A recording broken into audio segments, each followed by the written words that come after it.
wabarakatuh. Pada kesempatan kali ini, saya dan rekan saya akan menjelaskan mengenai siklus pengeluaran. Sebelumnya, terima kasih kepada Ibu Enda Puspitasari SEMM selaku dosen pengampu mata kuliah Sistem Informasi Akuntansi. Pada kesempatan kali ini, kami akan membahas mengenai siklus pengeluaran dengan 6 pokok bahasan. Yang pertama itu ada pengertian, yang kedua ada tujuan, yang ketiga ada dokumentasi dan laporan, yang keempat ada pengolahan transaksi, yang kelima ada aktivitas dasar bisnis dalam siklus pengeluaran, yang keenam ada ancaman dan pengendalian.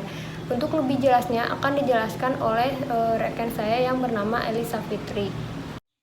Assalamualaikum warahmatullahi wabarakatuh. Perkenalkan, nama saya Elisa Fitri dari kelas akuntansi D dengan NIM 340318110104. Di sini saya akan menjelaskan tentang pengertian siklus pengeluaran, tujuan siklus pengeluaran, dokumen, dan laporan yang digunakan dalam siklus pengeluaran.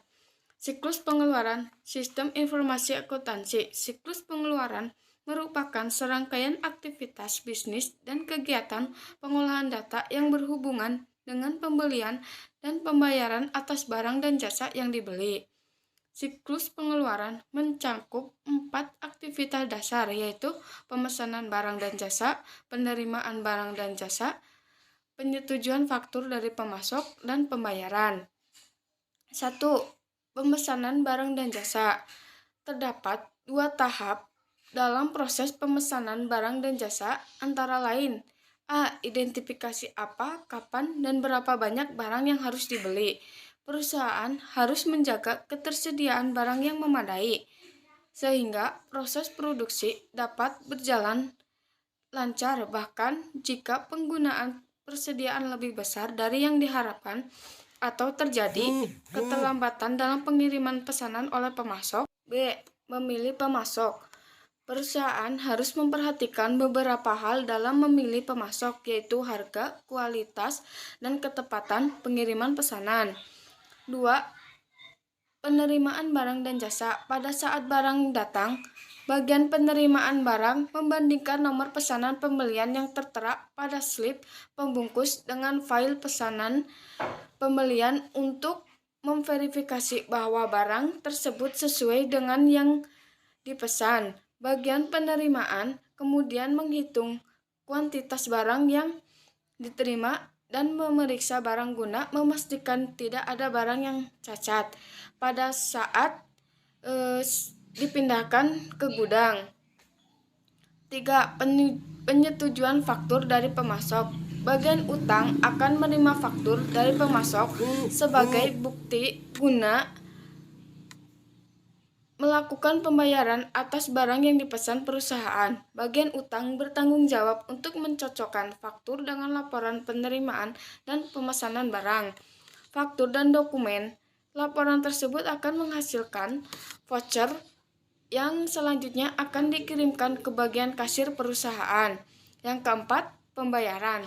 Bagian kasir bertanggung jawab untuk melakukan pembayaran kepada pemasok atas barang yang dipesan oleh perusahaan. Pembayaran baru akan diproses ketika bagian utang telah mengirimkan voucher kepada kasir. Tujuan siklus pengeluaran. Tujuan siklus pengeluaran adalah memudahkan pertukaran kas dengan pemasok barang atau jasa perusahaan. Secara lebih luas, tujuannya yaitu: 1. Menjamin bahwa semua barang dan jasa yang dipesan sesuai dengan aturan yang dibutuhkan.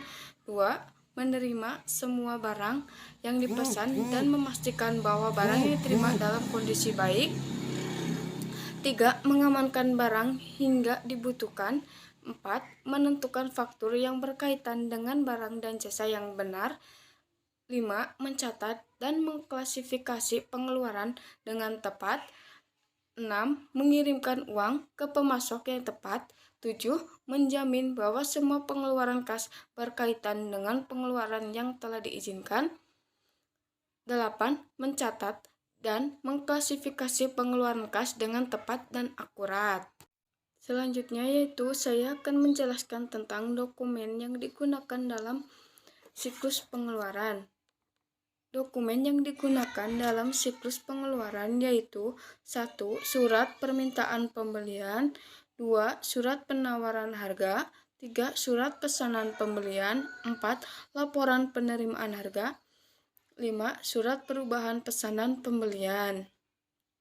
Yang ke-1 yaitu surat permintaan pembelian, yaitu merupakan dokumen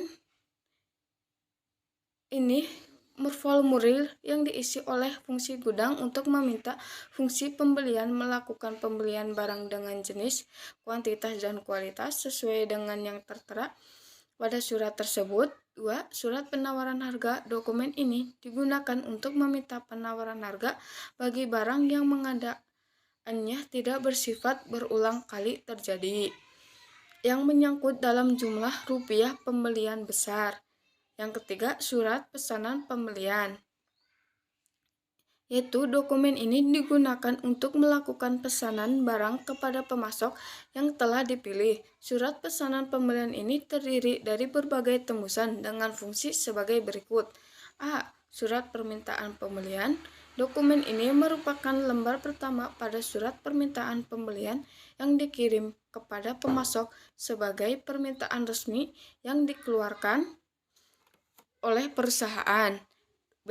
Tembusan pengakuan oleh pemasok. Dokumen ini dikirim kepada pemasok, diminta tanda tangan pemasok tersebut dan dikirim kembali ke perusahaan sebagai bukti bahwa permintaan pembelian telah diterima dan disetujui. Yang C. Tembusan bagi unit permintaan barang. Dokumen ini dikirim kepada fungsi yang meminta pembelian bahwa barang yang diminta telah dipesan. D. Arsip tanggal penerimaan.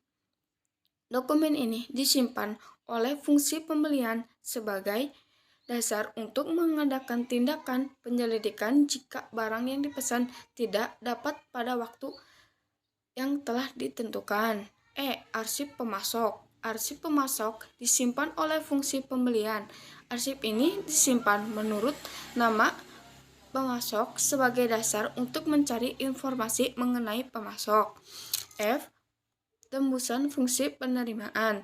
Dokumen ini dikirim ke fungsi penerimaan sebagai otorisasi yang akan digunakan untuk menerima barang yang jenis, spesifikasi, kualitas, dan pemasoknya seperti yang tercantum dalam dokumen tersebut. Yang D. Tembusan fungsi akuntansi.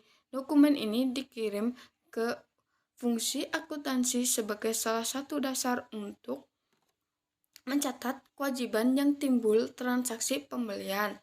Yang keempat, penerimaan barang. Dokumen ini dibuat oleh fungsi akuntansi sebagai salah satu dasar untuk mencatat kewajiban yang timbul dari transaksi pembelian. Yang kelima, surat perubahan pesanan pembelian. Dokumen ini digunakan sebagai pemberitahuan resmi kepada pemasok tentang adanya perubahan dalam permintaan pembelian. Cukup sekian presentasi dari saya. Mohon maaf apabila ada salah kata. Wassalamualaikum warahmatullahi wabarakatuh. Assalamualaikum warahmatullahi wabarakatuh. Nama saya Vinka Nur Asih dengan NIM 3403180101. Saya akan menjelaskan mengenai pengolahan transaksi siklus pengeluaran. Nah, pengolahan transaksi siklus pengeluaran akan diuraikan ke dalam dua versi. Nah, untuk sistem yang diselenggarakan secara manual dan untuk sistem yang diselenggarakan secara menggunakan alat bantu komputer. Nah, untuk sistem manual ini, pengolahan transaksi dalam siklus pengeluaran yang diselenggarakan secara manual mencakup prosedur sebagai berikut. Yang pertama itu ada prosedur pembelian kredit, yang kedua ada prosedur pengeluaran kas. Selanjutnya itu sistem berbasis komputer. Pengolahan transaksi dalam siklus pengeluaran yang berbasis komputer mencakup prosedur sebagai berikut.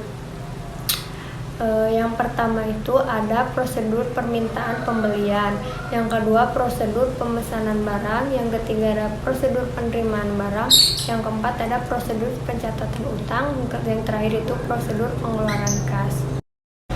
Yang selanjutnya itu ada aktivitas bisnis dalam siklus pengeluaran. Di sini terdapat 3 aktivitas bisnis dalam siklus pengeluaran. Yang pertama itu memesan barang, perlengkapan, dan jasa atau layanan. Aktivitas utama pertama dalam siklus pengeluaran ini adalah memesan persediaan atau perlengkapan. Metode pengendalian persediaan tradisional ini sering disebut kuantitas pesanan ekonomi atau IOQ. Pendekatan ini didasarkan pada perhitungan jumlah optimal pesanan untuk meminimalkan jumlah biaya pemesanan, pengudangan, dan kekurangan persediaan. Nah, metode-metode pengendalian persediaan alternatif ini menggunakan MRP atau Material Recruitment Planning. Pendekatan ini bertujuan mengurangi tingkat persediaan yang dibutuhkan dengan cara menjadwalkan produksi, bukan memperkirakan kebutuhan. Yang kedua ini ada JIT atau Just in Time. Sistem JIT ini berusaha untuk meminimalkan bukan menghilangkan biaya, baik biaya pengudangan maupun kekurangan persediaan. Kemudian yang kedua itu menerima dan menyimpan barang, perlengkapan, dan jasa layanan. Aktivitas bisnis utama yang kedua dalam siklus pengeluaran adalah penerimaan dan penyimpanan barang yang dipesan. Keputusan penting dan kebutuhan informasi. Bagian penerimaan mempunyai 2 tanggung jawab utama. Yang pertama itu memutuskan apakah pengiriman, yang kedua memeriksa jumlah dan kualitas barang. Kemudian laporan penerimaan adalah dokumen utama yang digunakan dalam subsistem penerimaan dalam siklus pengeluaran. Laporan ini mendokumentasikan rincian mengenai setiap kiriman, termasuk tanggal penerimaan, pengiriman, pemasok, dan nomor pemesanan pembelian bagi setiap barang yang diterima. Laporan ini menunjukkan nomor barang, deskripsi, unit ukuran, dan jumlah barang yang diterima. Kemudian yang ketiga itu ada membayar barang, perlengkapan, jasa atau layanan. Aktivitas utama ketiga dalam siklus pengeluaran ini adalah menyetujui faktur penjualan dari vendor untuk pembayaran. Bagian utang usaha menyetujui faktur penjualan untuk dibayar kepada kasir penjualan untuk bertanggung jawab melakukan pembayaran. Yang selanjutnya itu ada pengendalian. Tujuan dari pengendalian itu yang pertama, transaksi diotorisasikan dengan tepat. Yang kedua, transaksi dicatat dengan baik. Yang ketiga, aset, kas, persediaan, dan data dapat diamankan atau dijaga dari kehilangan atau pencurian. Yang keempat, aktivitas bisnis dapat dilakukan secara efisien dengan efektif. Yang terakhir itu ada ancaman. Yang pertama, mencegah kehabisan dan atau kelebihan persediaan. Yang kedua, meminta barang yang tidak dibutuhkan. Yang ketiga, membeli dengan harga yang dinaikkan. Yang keempat, membeli barang berkualitas rendah. Yang kelima, menerima barang yang tidak dipesan. Yang keenam, membuat kesalahan dalam perhitungan. Yang ketujuh, mencuri persediaan. Yang kedelapan, gagal memanfaatkan diskon yang tersedia. Yang kesembilan, kesalahan mencatat dan memasukkan data. Yang ke-10, kehilangan data.